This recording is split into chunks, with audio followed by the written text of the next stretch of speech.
যে আপনারা দীর্ঘক্ষণ এখানে অপেক্ষা করে রয়েছেন আমাদের বক্তব্য শোনার জন্য। আমি প্রথমে আজকের যে বিষয়টি সেটি পরে ধরব, তার আগে আমার ব্যক্তিগত দু একটি কথা যেটি আপনাদের প্রতি আমার বলার, দীর্ঘদিনের বা দীর্ঘ সময়ের জন্য আমি অপেক্ষায় রয়েছি, আপনাদের কাছে বলবো। ঢাকা দক্ষিণের একজন নাগরিক হিসাবে এবং আপনারা সকলে যারা এখানে ঢাকা দক্ষিণ সিটি কর্পোরেশনের ভোটাররা ছিলেন তাদের উদ্দেশ্যে প্রথমে আমি আমার অন্তরের অন্তঃস্থল থেকে আপনাদের প্রতি কৃতজ্ঞতা পোষণ করছি এবং আমি এও বলছি যে বিগত কয়েকদিন আগে ঢাকা দক্ষিণ সিটি কর্পোরেশনের একটি মামলায় বাংলাদেশের সর্বোচ্চ আদালতের সুপ্রিম কোর্টের আপিল বিভাগের 7 জন বিচারপতি, প্রধান বিচারপতি সহ মাননীয় প্রধান বিচারপতি সহ 7 জন বিচারপতির উপস্থিতিতে নিষ্পত্তিকৃত একটি মামলার রায় যেটি আমার পক্ষে এসেছিল, সেটি এই বর্তমান সরকার তারা জোর জবরদস্তি মূলক সংবিধানকে লঙ্ঘন করে, বাংলাদেশের আইনকে লঙ্ঘন করে, তাদের চাকরির বিধিমালাকে লঙ্ঘন করে খুনি হাসিনা যেভাবে জনগণের অধিকার কেড়ে নিয়েছিল, ঠিক একইভাবে আমার অধিকার কেড়ে নেওয়ার চেষ্টা করার ফলে আপনারা যে রাজপথে নেমে এসে ঝড় বৃষ্টি রোদ উপেক্ষা করে দিনের পর দিন অপেক্ষা করেছেন এবং জনগণ আপনাদের অধিকার এবং আমার অধিকার রক্ষার জন্য আপনারা যে লড়াই করেছেন সেটার জন্য আমি আপনাদের কাছে আজীবন কৃতজ্ঞ থাকবো। আমি আমার জীবনে কি করতে পারবো বা দিতে পারবো জানি না আপনাদের জন্য, কিন্তু এর বিনিময়ে আমি আমার জীবনকে সারা জীবনের জন্য আপনাদের জন্য উৎসর্গ করলাম। আপনাদের সেবায়, আপনাদের খেদমতে এবং এই ঢাকা শহরের উন্নয়নের জন্য, ঢাকা শহরের জনগণের জন্য কাজ করে যাবো ইনশাআল্লাহ, এবং সেভাবে যাতে আমার শেষ নিঃশ্বাস ত্যাগ হয় সেটি আমি আপনাদের সামনে বলতে চাই। আরেকটি গুরুত্বপূর্ণ কথা, এটি অবশ্যই আপনাদেরকে বলতে হবে, যেহেতু আপনারা আমার মুরব্বী, আমার ভাই, আমার মা বোনেরা সকলেই রয়েছেন, বিভিন্ন ধরনের অপপ্রচারের শিকার আমি হয়েছি বিগত এই আন্দোলন করার সময়। একটা কথা খালি আপনাদেরকে বলতে চাই, তারা যে কথাটি বলেছে ক্ষমতার জন্য বা মেয়রের জন্য এই আন্দোলন করছি, ঠিক তার উল্টা। অতীতেও হাসিনার সময় ক্ষমতার বিরুদ্ধে গিয়ে অন্যায়ের বিপক্ষে লড়াই করেছি, এবারও ক্ষমতার বিপক্ষে গিয়ে অন্যায়ের বিরুদ্ধে গিয়ে আমি লড়াই করেছি। হাসিনাকে সেটা আমার দেখার দরকার নাই, যে অন্যায়কারী যে আইন লঙ্ঘনকারী তার বিরুদ্ধে আমরা কথা বলবই।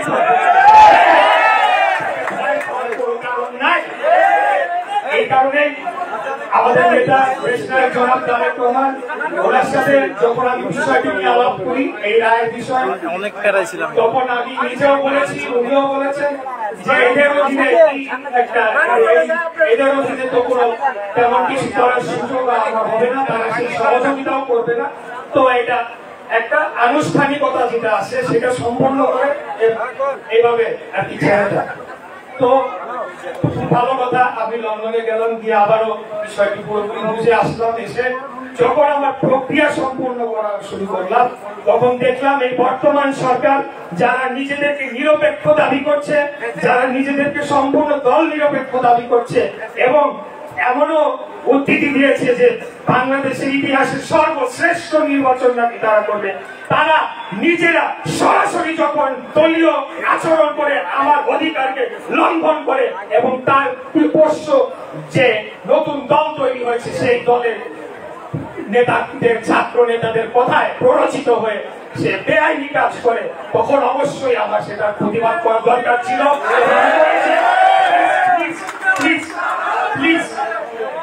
এই সকল কিছু সর্বসময় আমাদের একমাত্র কমান্ডার, একমাত্র নেতা দেশনায়ক জনাব তারেক রহমানের সাথে প্রত্যেকটি পদক্ষেপ আমরা আলাপ আলোচনার মাধ্যমে এবং নগরবাসীর যৌক্তিক এই দাবিতে আমরা আন্দোলনে নেমে এসেছিলাম এবং আমাদের কোনোদিনও উদ্দেশ্য ছিল না যে জনগণের কোনো দুর্ভোগ বা কোনো ধরনের অসুবিধা হোক।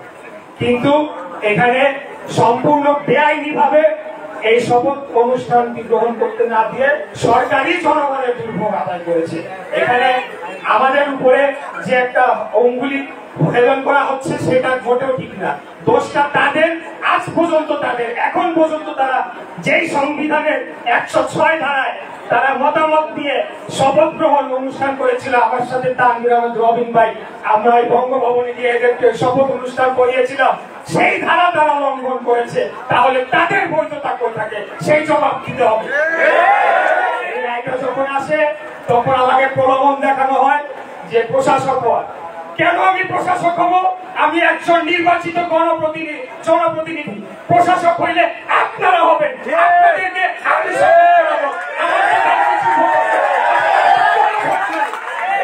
গণঅভ্যুত্থানের পরে সর্বসম্মতিক্রমে আপনাদেরকে বসানো হয়েছিল দ্রুততম সময়ে বাংলাদেশে একটি জনগণের নির্বাচন দিয়ে জনগণের ক্ষমতা জনগণের কাছে হস্তান্তর করে আপনারা শান্তিপূর্ণ উপায়ে প্রস্থান করবেন। কিন্তু আমরা দেখতে পেলাম তারা বিভিন্ন ধরনের দীর্ঘমেয়াদী কিছু ষড়যন্ত্রে লিপ্ত হয়েছিল। তখন একটা সময় বলা হচ্ছিল যে বিএনপি কিছু না, বিএনপির কথা শোনার দরকার নাই, আমরাই সব সংস্কার করে ফেলবো, আমরাই 5 বছর থাকবো, না আমরাই 10 বছর থাকবো, আমরাই যেভাবে গণঅভ্যুত্থান করে খুনি হাসিনাকে হটিয়েছিলাম বিএনপিকেও হটাই দিব। এরকম একটা পরিস্থিতি যখন তৈরি করে তখনই সেই রায়টা আসে এবং তখনই আপনাদেরকে সাথে নিয়ে রাজপথে নেমে এসে আমরা দাঁত ভাঙা জবাব দিয়ে আগামী রাজনীতিতে তারেক রহমানের সাথে কথা না বলে, বিএনপির সাথে কথা না বলে বাংলাদেশের সর্ববৃহৎ জনপ্রিয় গণতান্ত্রিক রাজনৈতিক দলের সাথে আলাপ আলোচনা না করে আপনারা দেশ পরিচালনা করবেন, দেশে বর্ডার দিবেন, দেশ করিডোর দিবেন, চিটাগাং পোর্ট দিয়ে দিবেন, আমরা বসে বসে আঙ্গুল চুষবো। 1971 সালে মহান মুক্তিযুদ্ধের মাধ্যমে যখন আমরা একটা স্বাধীন ভূখণ্ড পেয়েছি, স্বাধীন রাষ্ট্র পেয়েছি এবং একটা মানচিত্র পেয়েছি, একটা পতাকা পেয়েছি, 24-এ অবশ্যই গণঅভ্যুত্থান হয়েছে, সেই গণঅভ্যুত্থানের অংশীদার আমরা সবাই। কিন্তু 71-এর সাথে 24-কে যারা মিলিয়ে ফেলে 71-কে গৌণ করার চেষ্টা করেছে একটি ধর্মভিত্তিক রাজনৈতিক দল, তারাও এর সাথে যুক্ত ছিল। তারাও বলতে চায় যে আজকে যে 24-এ বাংলাদেশ পয়দা হয়েছে, আগে বাংলাদেশ। তাই আমি বলবো আজকে নানামুখী ষড়যন্ত্র হয়েছে, বিভিন্ন বিদেশি সংস্থার বিদেশি এজেন্টদের তারা পরিচালিত দল আজকে বাংলাদেশে বিভিন্ন ধরনের ষড়যন্ত্র করছে। সেজন্য আমাদের নেতা দেশ জনাব তারেক রহমান বলেছেন, সবার দিল্লি নয়, দিল্লি নয়, নয় অন্য কোন দেশ, সবার আগে বাংলাদেশের সবচাইতে জনপ্রিয় এবং সবচাইতে দেশপ্রেম, সবচাইতে বৃহৎ গণতান্ত্রিক রাজনৈতিক দল যদি থাকে এই মুহূর্তে এক্সিস্টিং, সেটার নাম হলো বাংলাদেশ জাতীয়তাবাদী দল বিএনপি। শহীদ রাষ্ট্রপতি জিয়াউর রহমান 36 বছর বয়সে বুকের কোন ভয় না নিয়ে তিনি কোন কমান্ডারের অপেক্ষা না করে তিনি মুক্তিযুদ্ধের ঘোষণা দিয়েছিলেন। সেখান থেকে অনুপ্রেরণা নিয়েই আমরা রাজনীতিতে আসি। আজকে নতুন ছাত্র নেতারা দল করেছে, আমরা স্বাগত জানিয়েছি।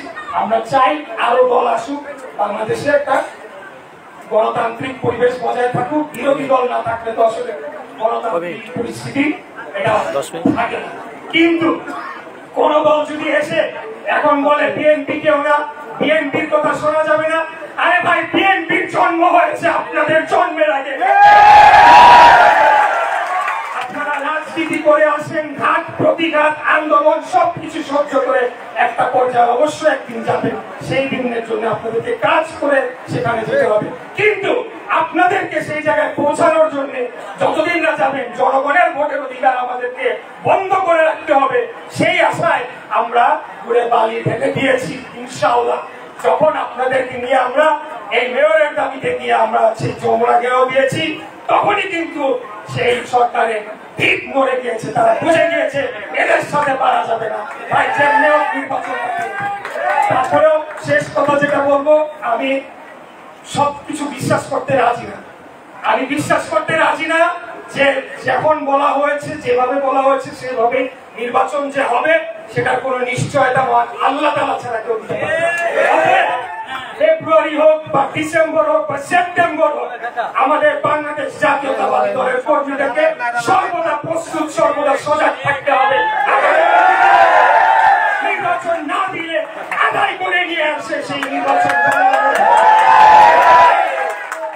সর্বশেষ যে কথাটি বলবো, ইতিমধ্যে বহুবার বলা হয়ে গিয়েছে, আমরা খুনি স্বৈরাচারী ফ্যাসিস্ট হাসিনা যে আমাদের এত ভাইদের খুন হত্যা করেছে, এখন পর্যন্ত লাশ পাওয়া যায় না। সেই ডাইনি হাসিনা একটা কর্মী যাতে আমাদের এবং যদি কাউকে পাওয়া যায়, আমি জানি না, একটা ছবির বিষয় এসেছে, আসলে আমি চিনি না, কিন্তু আমি যতটুকু জানতে পেরেছি কোন একজন দায়িত্বশীল নেতা এরকম দোষরকে নিয়ে আসছে। আমি বুঝতে পারি না, আমি তাদেরকে সতর্ক বার্তা দিতে চাই, আবার যদি এই ধরনের ঘটনা ঘটে তাহলে কিন্তু বোঝাপড়াটা আমার সাথে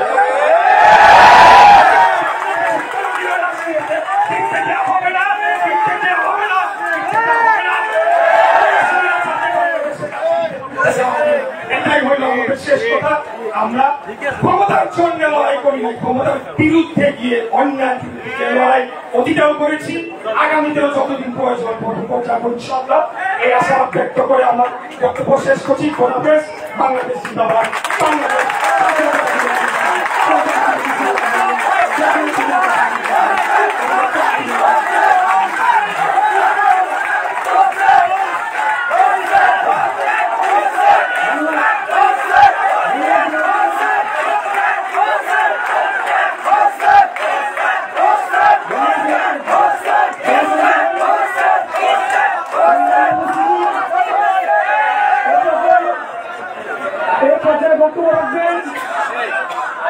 আজকের সভার সম্মানিত প্রধান অতিথি, আজকের সভার সম্মানিত প্রধান বক্তা, আমাদের ঢাকার মহানগর বিএনপির সংগ্রামী ছাত্র সচিব, সহযোগী নির্ভীক নেতা, যিনি আমরা সবসময় আন্দোলন সংগ্রামের সাথে পেয়েছি। আমরা তো ওনাকে আলাদা আয়োজন মনে করি, ওনার সবচেয়ে বড় গুণ হচ্ছিল একজন সব নেতৃত্ব আশায় আমরা সবটা আশায় নিতে হয়। আমরা যখন শুনতে পাই অনেক লোক টাকা পয়সার প্রশ্ন নিয়ে বিভিন্ন জায়গায় ঘুরে পদের জন্য, তখন আমরা আশা হারাই না। শুধু এই জন্যই যে আমাদের একজন নেতা জনাব তানভীর আহমেদ রবিন সৎ একজন ব্যক্তি, ওনার কাছে গিয়ে কোনো টাকা পয়সা নিলে কাজ হবে না, তখন আমরা সত্যি চিন্তা করে যাই। আমি আমার ব্যক্তিগত প্রবন্ধকে বলছি, আমি খুবই আশা নিতে হবে, আমাকে ফলো করি, ওনাকে অনুসরণ করি। এই পর্যায়ে বক্তব্য রাখবেন ঢাকা মহানগর দক্ষিণ বিএনপির সংগ্রামী সদস্য সচিব জনাব তানভীর আহমেদ রবিন।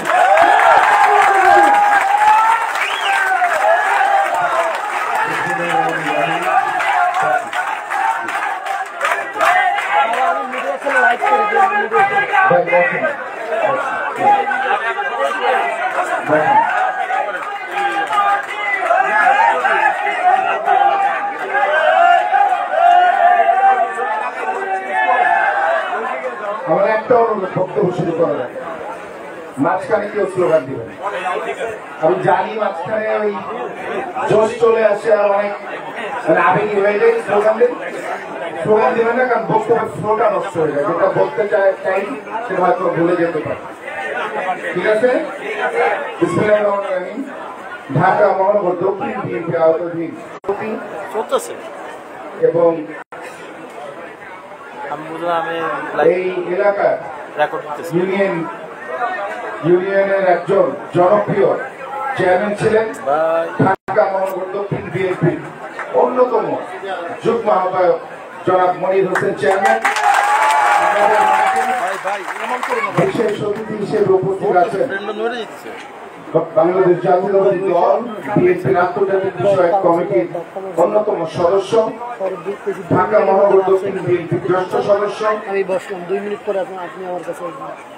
বীর মুক্তিযোদ্ধা মরহুম সাদেক হোসেন খোকার সুযোগ উত্তরসূরি, ঢাকা দক্ষিণ সিটি কর্পোরেশনের মানুষের ভোটে নির্বাচিত মেয়র, স্নেহের ছোট ভাই সহযোদ্ধা জনাব ইঞ্জিনিয়ার ইশরাক হোসেন, আমাদের মধ্যে উপস্থিত আছেন ঢাকা মহানগর উত্তর যুব দলের সাবেক সফল সদস্য সচিব, দেশব্যাপী সদস্য নবায়ন এবং সদস্য সংগ্রহের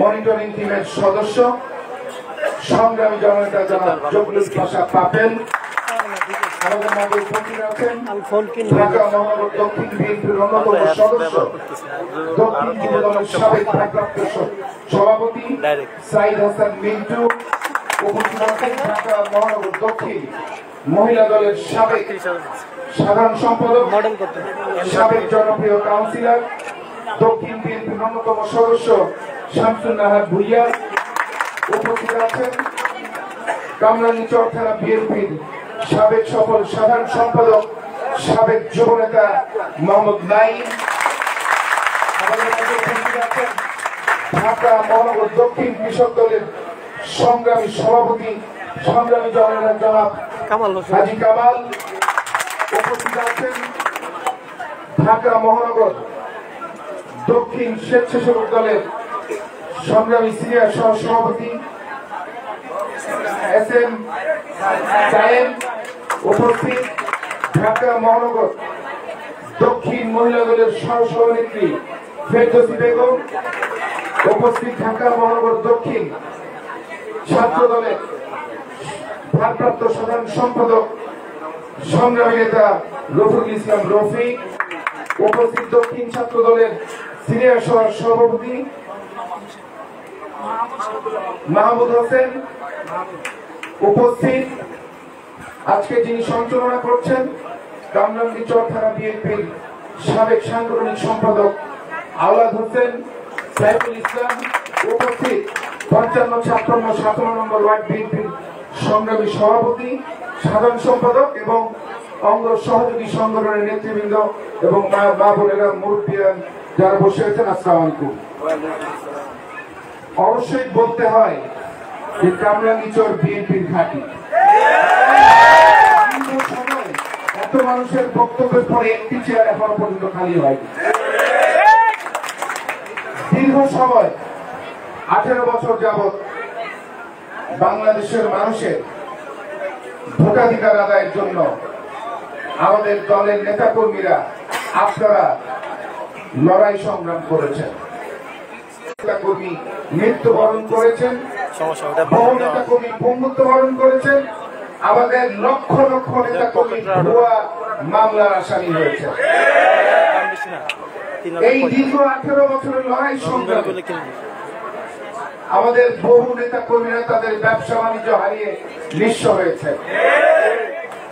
আমাদের অনেক তরুণ মেধাবী ভাই বোনেরা সরকারি চাকরির বয়স হারিয়েছে।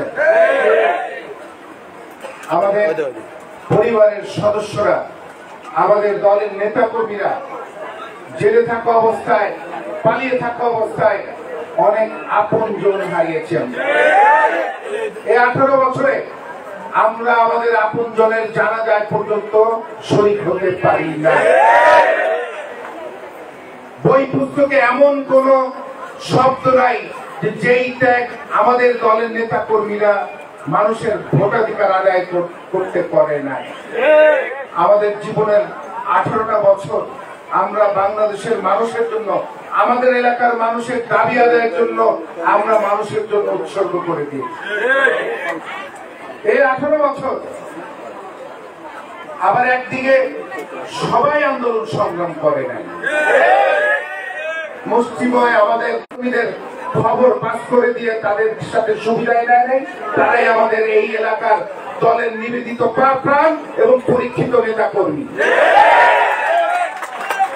আমরা আমাদের পরীক্ষিত নেতা কর্মী, কারণ যে সব এলাকা থেকে সবচেয়ে বেশি অত্যাচার নির্যাতন এলাকায় হয়েছে। আরেকটি মূল কারণ, এই এলাকার নেতৃত্বের মাঝে ভয়াবহ মতবিরোধ দেখা দিয়েছে। আমরা এই মতবিরোধ মিটিয়ে আমরা এক কাতারে না আসতে পারায় এই এলাকার মানুষ, এই এলাকার আপনারা পরীক্ষিত নেতা কর্মীরা এই এলাকায় আন্দোলন সংগ্রাম, বিশেষ করে 2-3টি কথা ব্যাপক আকার শুনতে পাচ্ছি। তাদের মধ্যে হচ্ছে কি, আওয়ামী লীগের দোসররা আমাদের উপরে, আমাদের দলের ভিতরে ঢুকে পড়েছে। আমাদের পরীক্ষিত নেতা কর্মীরা হারিয়ে গেছে,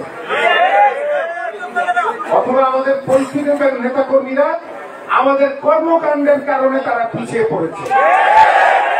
অথবা আমরা সুবিধা নেয়ার নামে আমাদের সেই পরীক্ষিত দলের নেতা কর্মীদেরকে আমরা বাদ দিয়ে দিয়েছি।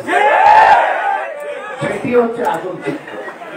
সংগ্রামী নেতৃবৃন্দ, এই 18টি বছর আপনি আমি আমাদের পরিবারের সদস্যরা এমনি আমাদের জীবন থেকে নষ্ট করে দিইনি। আমরা মানুষের ভোটাধিকার আদায়ের জন্য লড়াই সংগ্রাম করেছি। দেশনেত্রী বেগম খালেদা জিয়ার নির্দেশে, আমাদের বিএনপির ভারপ্রাপ্ত চেয়ারম্যান জনাব তারেক রহমানের নির্দেশে আমরা জীবন বাজি রেখে আমরা এই পতিত শেখ হাসিনাকে বাংলাদেশ থেকে বিতাড়িত করেছি। জুলাই আগস্টের আন্দোলনে আমাদের দেশব্যাপী সন্তান তুল্য অনেক ছাত্রছাত্রী সহ আপামর জনগণ শহীদ হয়েছে। এর পাশাপাশি রাজনৈতিক দল হিসেবে সবচেয়ে বেশি সংখ্যক আমাদের দলের নেতা কর্মীরা শহীদ হয়েছে। জুলাই আগস্টের শক্তির উপরে ভিত্তি করে রাজনীতি করেছে, বাংলাদেশের মাটিতে টিকে ছিল। আজকে তারা আমাদের বিরোধিতা করছে। আজকে আমরা দেখতে পাচ্ছি তারাই বিভিন্ন ভাবে ষড়যন্ত্রের মাধ্যমে এক সময় যারা মানুষের ভোটাধিকার আদায়ের জন্য লড়াই সংগ্রাম করেছে, তারাই ঠিক শেখ হাসিনার মতো পিছনের দরজা দিয়ে এসে নির্বাচিত হতে চায়, সংসদে যেতে চায়। আমরা একটি কথা পরিষ্কার করে বলতে চাই, বিএনপির ভারপ্রাপ্ত চেয়ারম্যান জনাব তারেক রহমান অনেক আগে একটি জনসভায় বক্তব্য দিয়েছিলেন। উনি পরিষ্কার ভাবে বলেছিলেন যে মিছিলের সর্বশেষ ছেলেটিও আমাদের দলের পরিচয় পাবে। এখন এটি কিভাবে সম্ভব, এই প্রশ্ন আপনাদেরকে করতে হবে। সংগ্রামী নেতৃবৃন্দ, এই এলাকার ওয়ার্ড কমিটি থেকে শুরু করে ইউনিট কমিটি এই এলাকার নেতৃবৃন্দ সাজিয়ে থাকে। যারা থানার নেতৃবৃন্দ আছেন তাদেরকে আপনাদের প্রশ্নের সম্মুখীন হতে হবে। তাদেরকে সকলে মিলে আপনাদেরকে প্রশ্ন করতে হবে যে কেন ত্যাগী এবং পরীক্ষিত নেতা কর্মীরা পিছিয়ে পড়বে আর কেন সুবিধাবাদীরা অবশ্যই ভয় থাকবে, কারণ তারা আপনাদের এই প্রশ্নের উত্তর দিতে পারবে না। আমি ঢাকা মহানগর দক্ষিণ বিএনপির সংগ্রামী আহ্বায়ক জনাব রফিকুল আলম মজনু এবং আমি সদস্য সচিব আপনাদেরকে অনুরোধ করে যাচ্ছি যে এলাকার থানার নেতৃবৃন্দ যারা আছেন, থানায় নেতৃত্ব দিচ্ছেন, ভোট সেটি বিএনপি, ভোট সেটি অঙ্গ সহযোগী সংগঠনের নেতারা, তাদেরকে অবশ্যই পরিষ্কার পানির মতো আপনাদেরকে প্রশ্ন করতে হবে। যেখানে অন্যায় দেখবেন সেখানে প্রশ্ন করতে হবে, সেখানে আমাদের নেতা কর্মীদের মুখের সামনে তাদের জবাব নিতে হবে। সংগ্রামী, যদি আমরা আমাদের এই দায়িত্বটি পালন করি তাহলে আজকে যে প্রশ্ন আমাদের কাছে আসছে যে কিভাবে আমাদের ত্যাগী নেতা কর্মীরা হারিয়ে যাচ্ছে এবং সুবিধাবাদীরা আমাদের ভিতরে ঢুকে পড়ছে। সংগ্রামী নেতৃবৃন্দ, আমাদের বিভিন্ন সময় আমরা দেখেছি দলের বিরুদ্ধে ষড়যন্ত্র হয় এবং সেই ষড়যন্ত্র দলের পরীক্ষিত নেতা কর্মীরা মোকাবেলা করে থাকে এবং এই 18 বছর বিভিন্ন ষড়যন্ত্র মোকাবেলা করে আজকে যারা আপনারা এখানে বসে আছেন, আপনারা এই দলের নিবেদিত প্রাণ, আপনারা এই দলের প্রাণভৌম, আপনারা এই দলের পরীক্ষিত নেতা কর্মী। এবং আমরা যদি আমাদের দলের পরীক্ষিত নেতা কর্মীদের কাজকে মূল্যায়ন করি, আগামীতে যে কোনো ষড়যন্ত্র মোকাবেলা করা সম্ভব। সংগ্রামী, আমরা এই 5 আগস্টের পর থেকে নির্বাচনের কথা শুনে আসছি, এখনো পর্যন্ত নির্বাচনের কোন রোডম্যাপ আমরা পাইনি, নির্দিষ্ট কোন রোডম্যাপ এখনো ঘোষণা করা হয়নি। আমরা নির্বাচনকে বিলম্বিত করার জন্য, নির্বাচনকে পিছনে দেওয়ার জন্য, নির্বাচনকে বাতিল করার জন্য একটি গোষ্ঠী বিভিন্নভাবে পায়তারা চালাচ্ছে, বিভিন্নভাবে ষড়যন্ত্র করছে।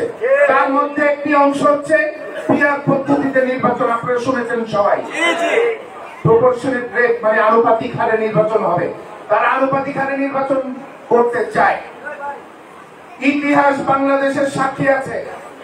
আজকে যারা এই আনুপাতিক হারে নির্বাচনের কথা বলছে, যদি ইতিহাস ঘাটেন কোন জায়গায় দেখবেন না তারা মেম্বার পর্যন্ত নির্বাচিত হয়েছে, অথচ তাদের প্রত্যেকটি এলাকায় তাদের প্রতীকে, তাদের নিজ দলের প্রতীকে যারা নির্বাচন করেছিলেন তাদের সবার জামানত হারিয়েছে। তারা ভালোভাবেই জানে মানুষ তাদেরকে বিশ্বাস করে না, মানুষ তাদের উপরে আস্থা রাখে না। তারা ঠিক ওই জাতীয় বেইমানের সাথে মতো সকালে এক কথা বলে, বিকালে এক কথা বলে। সংগ্রামী নেতৃবৃন্দ, আজকে আমাদের মতবিরোধের ঊর্ধ্বে উঠে দলের বৃহত্তর স্বার্থটাকে দেখতে হবে, আমাদের জাতির বৃহত্তর স্বার্থটাকে দেখতে হবে। একমাত্র বাংলাদেশ জাতীয়তাবাদী দলের নেতা কর্মীরা, শহীদ রাষ্ট্রপতি জিয়া রহমানের নেতা কর্মীরা, দেশনেত্রী বেগম খালেদা জিয়ার নেতা কর্মীরা এবং ভারপ্রাপ্ত চেয়ারম্যান জনাব তারেক রহমান নেতা কর্মীরা একমাত্র বাংলাদেশের মানুষের অধিকার আদায়ের জন্য জান জীবন দিতে পারে। সংগ্রামী নেতৃবৃন্দ, আজকে বৃহত্তর জাতির স্বার্থে আমাদের নিজ নিজ ছোটখাটো যে স্বার্থগুলি আছে সেইটি আপনাদেরকে কোরবানি করে দলের বৃহত্তর স্বার্থটাকে আপনাদেরকে এলাকায় প্রতিষ্ঠিত করতে হবে। সংগ্রামী নেতৃবৃন্দ, আজকে যেই সদস্য পদ আপনারা নবায়ন করবেন, এই সদস্য পদের একটি কাগজ আপনারা পাবেন। এই কাগজটি শুধু কাগজই না, এই কাগজটির সাথে জড়িত আছে এই গত 18 বছরে যত আমাদের দলের নেতা কর্মীরা আমাদের আজকে এই সুস্থ পরিবেশে, অনুকূল পরিবেশে আমরা জীবন যাপন করছি, যেইভাবে লড়াই সংগ্রাম করে আমাদের দলের নেতা কর্মীরা জীবন দিয়েছেন, বঙ্গুত্ব বরণ করেছেন, আমাদের জীবনের 18টি বছর নষ্ট হয়ে গেছে, আমাদের রক্তে ঘামে মিশ্রিত আজকের আমাদের এই সদস্য নবায়নের সংগ্রামের কেন্দ্র। এটির মূল্য আমাদেরকে বুঝতে হবে। আমরা যদি আমাদের দলের পদবীর মূল্য আমরা ঠিকভাবে বুঝি, তাহলে অবশ্যই আগামীতে মানুষের জন্য কাজ আমরা করতে পারব। সংগ্রামী নেতৃবৃন্দ, বাংলাদেশের মানুষ বিগত 18টি বছর আপনাদের পাশে সব সময় পেয়েছে, সত্য না? আপনারা পাতাই এলাকায় আমরা পেয়েছি। সারা বাংলাদেশের মানুষ বাংলাদেশ জাতীয়তাবাদী দলের প্রত্যেকটি নেতা কর্মীর পাশে দাঁড়িয়েছে। তারা স্বচক্ষে দেখেছে কিভাবে আমাদের উপর নির্যাতন জুলুম হয়েছে, জুলুমের শিকার হয়েছে আমাদের পরিবারের সদস্যরাও। আজকে এই 5ই আগস্টের পরে মানুষ আপনাদের দিকে তাকিয়ে আছে। এই এলাকার মানুষ তারা দেখতে যাচ্ছে যে সেই আপনারা কি ওই আওয়ামী লীগের দোষীদের মতো তাদের উপর অত্যাচার, নির্যাতন, নিপীড়ন করছেন নাকি? আপনারা বিচারের নামে অবিচার করছেন নাকি? আপনারা মানুষের উপর অন্যায় করছেন নাকি? আপনারা এলাকার চাঁদাবাজি করছেন নাকি? আপনারা এলাকার মানুষের জায়গা জমি দখল করছেন নাকি? যদি না করে থাকেন, যদি মানুষের পক্ষে কথা বলেছেন, যদি এলাকার মানুষের সুবিধা অসুবিধা জানার জন্য এলাকায় এলাকায় মহল্লায় মহল্লায় গিয়েছেন এবং এলাকার মা বোনদের সহ এলাকার মুরব্বীদের, এলাকার বিশিষ্টজনদের, এলাকাবাসীকে নিয়ে যদি মত বিনিময় করেছেন এবং সমস্যার সমাধানে ঐক্যবদ্ধ প্রচেষ্টা চালিয়েছেন, তাহলে মানুষ লাইন ধরে আপনাদের দলের সদস্যকে আসবে। আর যদি আপনারা অন্যায় অবিচার করেছেন, মানুষের উপর অত্যাচার করেছেন, মানুষ আপনাদেরকে ধিক্কার দিবে। প্রিয় নেতৃবৃন্দ, আমরা স্বচক্ষে দেখেছি এই আওয়ামী লীগ, এই খুনি হাসিনার পতন ভয়াবহ ভাবে হয়েছে। কারণ তারা মানুষের পক্ষে ছিল না, তারা মানুষের বিপক্ষে চলে গিয়েছিল। আজকে আমাদেরকে সকলকে সেই শিক্ষা থেকে শিক্ষা গ্রহণ করতে হবে। আজকে যদি আমরা আগামীতে মানুষের ভালোবাসার পাত্র হতে চাই, তাহলে আমাদের এই এলাকায় আওয়ামী লীগ থাকা অবস্থায় আওয়ামী লীগের গুন্ডা পান্ডারা যা করছে ঠিক তার বিপরীতে গিয়ে আপনাদের ভালো কাজ করতে হবে, মানুষের ভালোবাসা অর্জন করতে হবে, মানুষের সুবিধা অসুবিধায় আপনাদেরকে মানুষের পাশে দাঁড়াতে হবে। আজকে এর পাশাপাশি আজকে আমরা দেখতে পাই আমাদের দলের নেতৃবৃন্দরা বিভিন্নভাবে বিভিন্ন কাজে ব্যস্ত হয়ে গেছে, কিন্তু আজকে আমাদের সংগঠনকে অবহেলিত অবস্থায় তারা রেখে যাচ্ছে। আমি একটি কথা বলতে চাই, ভঙ্গুর ভাঙা সংগঠন আপনার বিপদে কোনো কাজে আসবে না, দলের কাজে কোনো কাজে আসবে না, এবং জাতির কাজে কোনো কাজে আসবে না। আমাদের দলকে সব সময় সুসংগঠিত রাখতে হবে। যারা আপনাদেরকে মনে রাখতে হবে, সে 18 বছর ধরে যারা আপনাদের খবরে আওয়ামী লীগের কাছে দিয়ে দিয়েছে, তাদেরকে আমাদেরকে ত্যাগ করতে হবে আজকে। যারা পুলিশকে খবর দিয়েছে আপনাকে অ্যারেস্ট করার জন্য, তাদেরকে আজকে ত্যাগ করতে হবে। যারা এই আন্দোলন সংগ্রামে, যারা আপনারা জীবনের ঝুঁকি নিয়ে গুলির সামনে তুচ্ছ দিয়ে দাঁড়িয়েছেন, আর যারা এর ভয়ে পালিয়ে গিয়েছিল, তাদেরকে আজকে আমাদেরকে ত্যাগ করতে হবে সংগ্রামে। আমরা ওয়ার্ড পর্যায়ে, থানা পর্যায়ে, ওয়ার্ড পর্যায়ে, ইউনিট পর্যায়ে যদি আমাদের ইমানি দায়িত্ব পালন করি, যদি ত্যাগীদের পক্ষে থাকি, তাহলে আপনাদেরকে আমি ওয়াদা করে যাইতে পারি, একটি আওয়ামী লীগের দোষর সুবিধাবাদী আমাদের দলে জায়গা পাবে। আমরা দলে দলে হাজারো ভুয়া নেতা কর্মী প্রয়োজন নাই আমাদেরকে। আমাদের সেই পরীক্ষিত নেতা কর্মীরা যারা আমাদের দলকে এলাকায় টিকে নিয়েছিল, তারাই আমাদের জন্য যথেষ্ট। আগামী দিনে তারাই এলাকায় নেতৃত্ব দেবে। আমরা, আপনারা জানেন ইতিমধ্যে আমরা আপনাদের একটি থানা সুন্দর, সবাইকে ঐক্যবদ্ধ ভাবে পরীক্ষিত এবং ত্যাগী নেতা কর্মীদেরকে দিয়ে একটি সুন্দর থানা কমিটি উপহার দেওয়ার জন্য কাজ করে যাচ্ছি। আমরা ওয়াদা করে যাচ্ছি যে এলাকার থানা কমিটির মধ্যে আপনারা যাদেরকে নির্ধারিত করে দিয়েছেন, আপনারা দুইবার আমাদের সামনে বসেছেন এবং আপনারা চিহ্নিত করে দিয়েছিলেন কারা 18 বছর পরীক্ষা দিয়েছে এবং কারা 18 বছর পালিয়েছিল, পরীক্ষা দেয় নাই। আমরা তাদের মধ্যে থেকে আপনাদের এখানে একটি সুন্দর থানা কমিটি উপহার দেওয়ার জন্য কাজ করে যাচ্ছি সংগ্রামী। অচিরে আপনারা একটি থানা কমিটি উপহার পাবেন এবং সেই থানা কমিটির মাধ্যমে আমরা এই এলাকায় থানা, ওয়ার্ড, ইউনিট পর্যায়ে পরীক্ষিত নেতা কর্মীদেরকে মূল্যায়ন হবে, এই আশ্বাস আমি আপনাদেরকে দিতে চাই।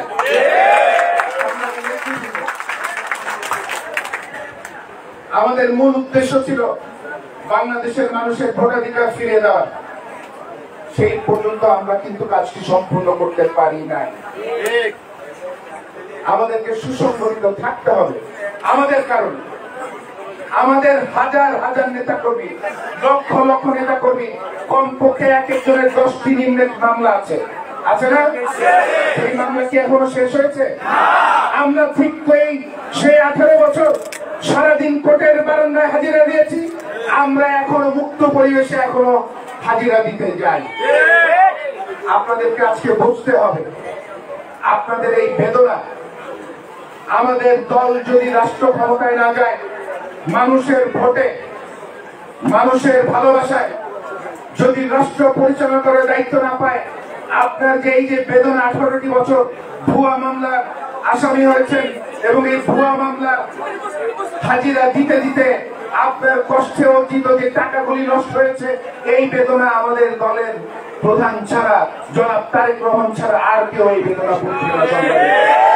তাই আগামী দিনে মানুষের কল্যাণের মাধ্যমে, মানুষের সুবিধা অসুবিধা বোঝে, মানুষ যে এলাকার মানুষ যে কাজটি প্রত্যাশা করে আপনার আমার কাছ থেকে, সেই কাজের মাধ্যমে আপনারা মানুষের ভালোবাসা অর্জনের মাধ্যমে আগামী দিনে তাদের প্রত্যক্ষ ভোটে জনাব তারেক রহমানকে আগামী দিনে বাংলাদেশের প্রধানমন্ত্রী নির্বাচিত করা আমাদের মূল দায়িত্ব সংগ্রামে। এবং ঠিক তখনই যখন তিনি প্রধানমন্ত্রী হতে পারবেন, ঠিক আপনার আমার যে মামলাগুলি আছে, এছাড়া এলাকার খুনি হাসিনার রেখে যাওয়া সারা বাংলাদেশের যে ভঙ্গুর অর্থনীতি, আমাদেরকে বাংলাদেশের প্রত্যেকটি সিস্টেমকে ভঙ্গুর অবস্থায় রেখে গিয়েছে, একমাত্র আমাদের আগামী দিনের প্রধানমন্ত্রী তারেক রহমানের নেতৃত্বে সেটি ঠিক হতে পারে। আমরা দলের কর্মী হিসেবে এটা আপনার আমার ইমানি দায়িত্ব, আমরা যাতে আমাদের ইমানি দায়িত্ব পালন করি, দলের পক্ষে কাজ করি সংগ্রামী নেতৃবৃন্দ। আজকে একটি কথা বলতে হয়, যদি ভোটের হিসাব করেন আপনারা দেখতে পাবেন 50% এই সমস্যাগুলি সমাধান করতে পারে। তাই আপনারা এই সদস্য নবায়ন এবং নতুন সদস্য সংগ্রহের যে কার্যক্রম করবেন, আপনারা প্রত্যেকটি ওয়ার্ডে ক্যাম্প আকারে করবেন, উৎসব মুখর করবেন। আপনারা মানুষের দরজায় দরজায় যাবেন, সেখানে গিয়ে দেশনেত্রী বেগম খালেদা জিয়ার সালাম পৌঁছে দিবেন, আমাদের দেশনায়ক জনাব তারেক রহমানের শুভেচ্ছা পৌঁছে দিবেন এবং আপনারা আগামী দিনে বিএনপি রাষ্ট্র পরিচালনা করার দায়িত্ব পেলে 31 দফার আলোকে কি কি করবেন সেটি মানুষের সামনে তুলে ধরবেন এবং আপনারা আমাদের দলের আপনারা পৌঁছে দিবেন। আমি আপনাদেরকে ওয়াদা করে যাচ্ছি, যদি শুধুমাত্র আপনার এলাকার মানুষের সঙ্গী হয়ে থাকেন, এলাকার মানুষের উপরে অত্যাচার নির্যাতন যারা করে তাদের বিরুদ্ধে ব্যবস্থা গ্রহণ করেন, আমি ওয়াদা করে যাচ্ছি এলাকার মানুষ লাইন ধরে আপনাদের কাছে আসবে। সদস্য বক্তব্য খুব বেশি বাড়াতে যাচ্ছি না, আমাদের সময় হয়ে গেছে। কামরাঙ্গীরচর থানা বিএনপি শহীদ রাষ্ট্রপতি জিয়া রহমানের আদর্শে ধারণ করা নেতা কর্মীর উর্বর জমি, এই উর্বর জমি যদি আমাদের মঞ্চে যারা বসে আছেন তারা তাদের ছোটখাটো নিজের স্বার্থকে কোরবানি দিয়ে জাতির স্বার্থে দলের বৃহত্তর স্বার্থটাকে তারা যদি ঠিক মতো মূল্যায়ন করে তাহলে আমাদের মধ্যে কোনো মতবিরোধ থাকে না। এবং আমি মনে করি যে তারা যদি ন্যূনতম চেষ্টা করে এই এলাকাকে সুসংগঠিত করতে এবং ত্যাগী এবং পরীক্ষিত এবং নিবেদিত প্রাণ আমাদের দলের নেতা কর্মীদেরকে মূল্যায়ন করে, তাহলে আপনারা কমিটিতে জায়গা দেওয়ার জায়গা পাবেন না। আমাদের নেতা কর্মীরা এমন ভাবে আপনাদের পিছনে আসবে। তাই আপনাদেরকে অনুরোধ করব, সত্যিকার অর্থে দলের পরীক্ষিত নেতা কর্মীদেরকে আপনাদেরকে মূল্যায়ন করতে হবে। আমাদের নিজের স্বার্থকে আত্মত্যাগের মাধ্যমে দলের বৃহত্তর স্বার্থ এবং জাতির স্বার্থকে আমরা সামনে রেখে আগামীতে ঐক্যবদ্ধভাবে কাজ করব, এই প্রত্যাশা করে আমার বক্তব্য এখানে শেষ করছি। আল্লাহ হাফেজ। বাংলাদেশ জিন্দাবাদ, বাংলাদেশ জাতীয়তাবাদী দল জিন্দাবাদ, শহীদ রাষ্ট্রপতি জিয়া রহমান মরহুম, দেশনেত্রী বেগম খালেদা জিয়া জিন্দাবাদ, আগামী রাষ্ট্রনায়ক জনাব তারেক রহমান জিন্দাবাদ।